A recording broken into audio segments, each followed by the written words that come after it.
आदरणीय अध्यक्ष महोदय, ये सदन का सौभाग्य है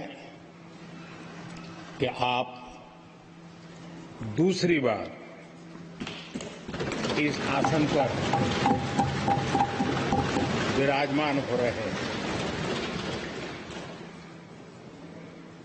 आपको और इस पूरे सदन को मेरी तरफ से मैं बहुत बहुत बधाई देता हूं।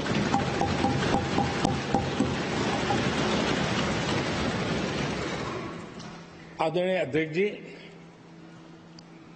मेरी तरफ से आपको शुभकामनाएं हैं, लेकिन इस पूरे सदन की तरफ से भी आपको अनेक अनेक शुभकामनाएं।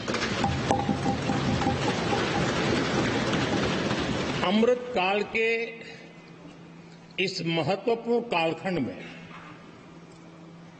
दूसरी बार इस पद पर विराजमान होना बहुत बड़ा दायित्व आपको मिला है और आपका 5 वर्ष का अनुभव और आपके साथ हम लोगों का 5 साल का अनुभव, हम सबका विश्वास है कि आप आने वाले 5 साल हम सबका मार्गदर्शन भी करेंगे और देश की आशा अपेक्षाएं पूर्ण करने के लिए ये सदन अपना दायित्व निभाने में आपकी बहुत बड़ी भूमिका रहेगी। आदरणीय अध्यक्ष जी, हमारे शास्त्रों में कहा गया है कि विनम्र और व्यवहार कुशल व्यक्ति सफल सहज रूप से होता है और आपको तो उसके साथ साथ एक मीठी मीठी मुस्कान भी मिली हुई है। आपके चेहरे को ये मीठी मीठी मुस्कान पूरे सदन को भी प्रसन्न रखती है। मुझे विश्वास है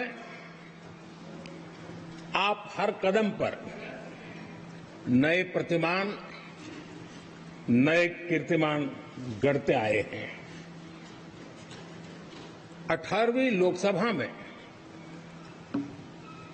स्पीकर का कार्यभार दूसरी बार संभालना ये अपने आप में एक बड़ा नया रिकॉर्ड बनते हम देख रहे हैं। श्री बलराम जाखड़ जी वो पहले ऐसे अध्यक्ष थे जिन्होंने 5 साल कार्यकाल पूरा करके फिर दोबारा उनको स्पीकर बनने का अवसर मिला था। उसके बाद आप हैं जिन्हें 5 साल पूर्ण करने के बाद दोबारा इस पद पर हासिल होने का अवसर मिला। गत 20 साल का एक ऐसा कालखंड रहा है कि ज्यादातर स्पीकर या तो उसके बाद चुनाव नहीं लड़े हैं या तो जीत करके नहीं आए हैं। आप समझ सकते हैं कि स्पीकर का काम कितना कठिन है कि उसके लिए दोबारा जीतना मुश्किल हो जाता है, लेकिन आप जीत करके आए हैं, इसके लिए एक नया इतिहास आपने गढ़ा। आदरणीय अध्यक्ष जी, इस सदन में ज्यादातर हमारे सभी माननीय सांसद आपसे परिचित हैं, आपके जीवन से भी परिचित हैं और पिछली बार मैंने इस सदन में आपके संबंध में काफी कुछ बातें रखी भी थी और मैं आज उसको दोहराना नहीं चाहता हूं, लेकिन मैं एक सांसद के रूप में और हम सभी सांसद के रूप में आप जिस प्रकार से एक सांसद के नाते काम करते हैं, ये भी जानने योग्य है और बहुत कुछ सीखने योग्य है। मुझे विश्वास है कि आपकी कार्यशैली एज ए सांसद भी हमारे जो फर्स्ट टाइमर सांसद हैं, हमारे युवा सांसद हैं, उनको जरूर प्रेरणा देगी। आपने अपने कार्यक्षेत्र में, संसदीय क्षेत्र में स्वस्थ मां और स्वस्थ शिशु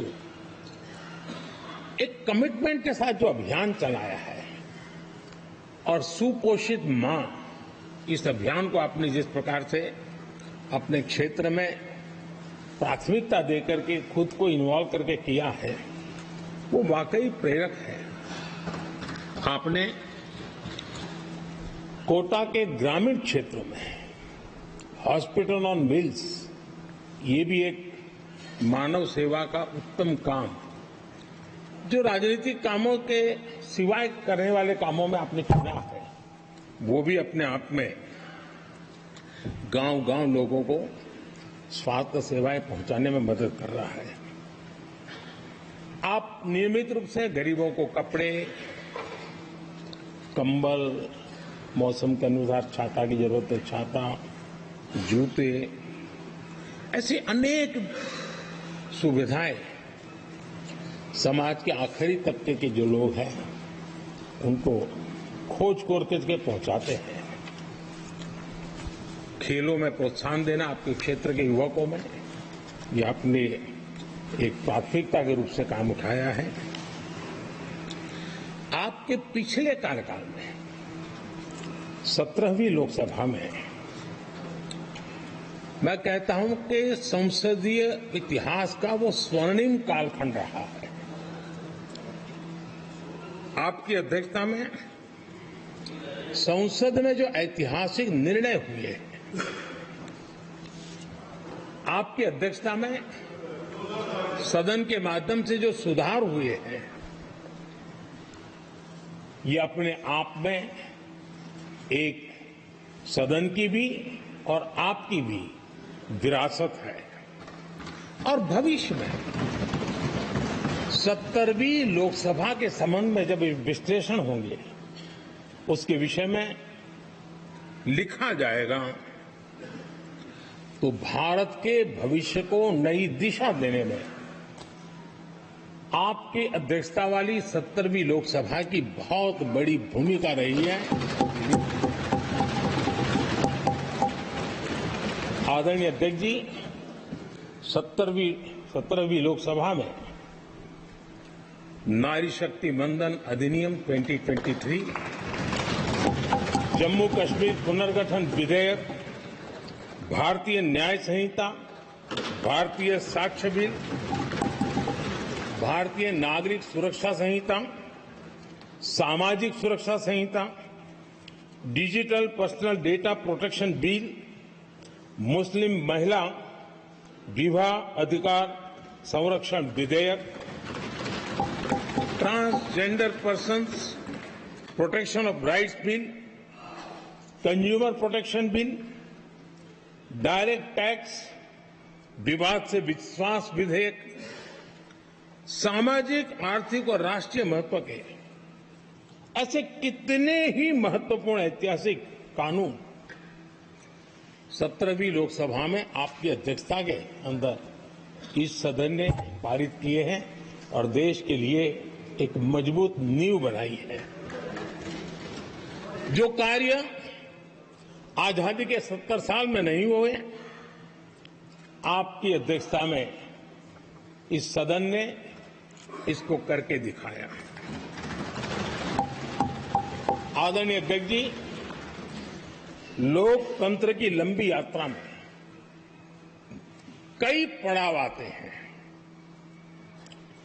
कुछ अवसर ऐसे होते हैं जब हमें कीर्तिमान स्थापित करने का सौभाग्य मिलता है। 17वीं लोकसभा में उपलब्धियां मुझे पूरा विश्वास है देश आज भी और भविष्य में उसका गौरव करेगा। आज देश अपनी आकांक्षाओं की पूर्ति के लिए भारत को आधुनिक बनाने की दिशा में जब हर तरह से प्रयास हो रहे हैं, मैं मानता हूं कि नया संसद भवन भी अमृतकाल के भविष्य को लिखने का काम करेगा और वो भी आपकी अध्यक्षता में।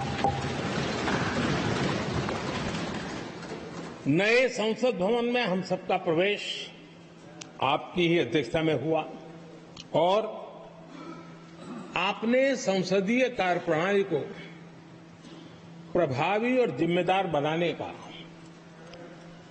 कई महत्वपूर्ण फैसले लिए हैं और इसलिए लोकतंत्र को मजबूती देने में मदद मिली है।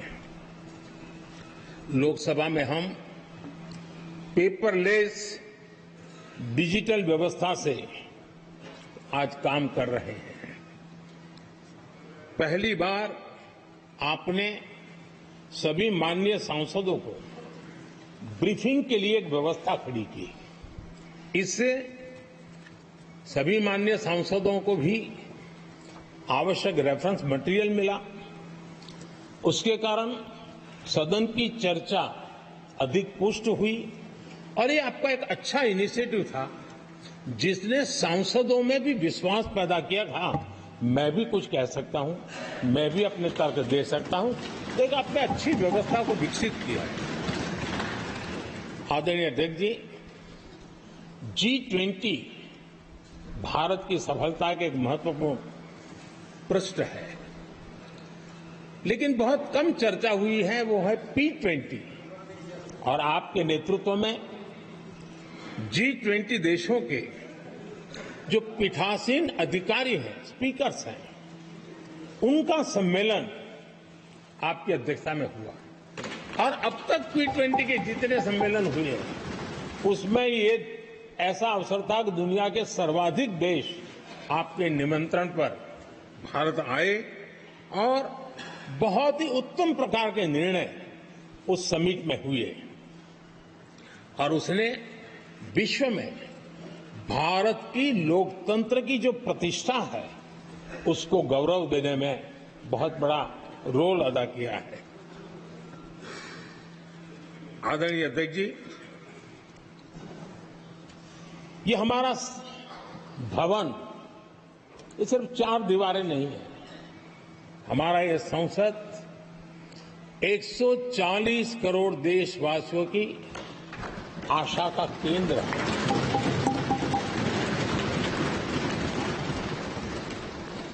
संसद की कार्यवाही, जवाबदेही और आचरण हमारे देशवासियों के मन में लोकतंत्र के प्रति जो उनकी निष्ठा है उसको और अधिक मजबूत बनाता है।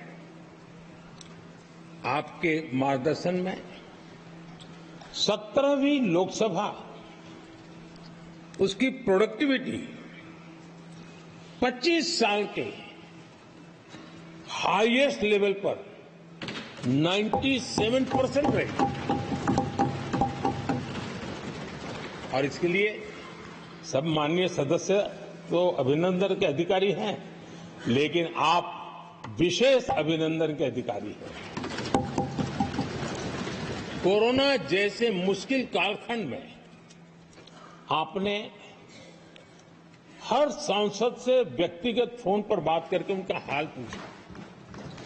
कहीं किसी सांसद की बीमारी की खबर आई तो आपने सदन के अध्यक्ष के नाते व्यक्तिगत रूप से उसकी चिंता की और वो सभी दल के सांसदों से जब मुझे सुनने को मिलता था मुझे बड़ा गर्व होता था कि जैसे आप इस सदन के परिवार के मुखिया के रूप में उस कोरोना कालखंड में भी व्यक्तिगत चिंता करते थे।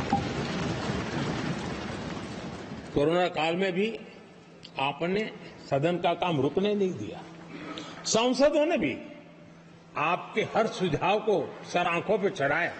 किसी को ऊपर बैठने के लिए कहा तो वो वहां जाके बैठा, किसी को दूसरे जगह भी जाके बैठने के लिए कहा तो वो भी बैठा, लेकिन देश के काम को किसी ने रुकने नहीं दिया। लेकिन आपने ये जो फैसले किए उसका परिणाम है कि हम उस कठिन कालखंड में भी कार्य कर पाए। और एक खुशी की बात है कि कोरोना काल में सदन ने 170% प्रोडक्टिविटी, ये अपने आप में दुनिया के लिए एक बहुत बड़ी खबर है। आदरणीय अध्यक्ष जी, हम सब चाहते हैं कि सदन में आचरण, सदन के नियमों का पालन हम सब करें और आपने बड़े सटीक तरीके से, संतुलित तरीके और कभी कभी कठोरता के साथ भी फैसले लिए हैं। मैं जानता हूं कि ऐसे निर्णय आपको पीड़ा भी देते हैं, लेकिन सदन की गरिमा और व्यक्तिगत पीड़ा में आपने सदन की गरिमा को पसंद किया और सदन की परंपरा को बनाने का प्रयास किया। ये साहसपूर्ण काम के लिए भी आदरणीय अध्यक्ष जी, आप अभिनंदन के अधिकारी हैं। मुझे विश्वास है आदरणीय अध्यक्ष जी, आप तो सफल होने ही वाले हैं, लेकिन आपकी अध्यक्षता में यह 18वीं लोकसभा भी बहुत सफलतापूर्वक देश के नागरिकों के सपनों को पूर्ण करेगी। मैं फिर एक बार आपको इस महत्वपूर्ण दायित्व के लिए और देश को विकास की नई ऊंचाइयों पर ले जाने वाले इस सदन की अध्यक्षता के लिए हृदय से बहुत बहुत शुभकामनाएं देता हूं, बहुत बहुत बधाई देता हूं।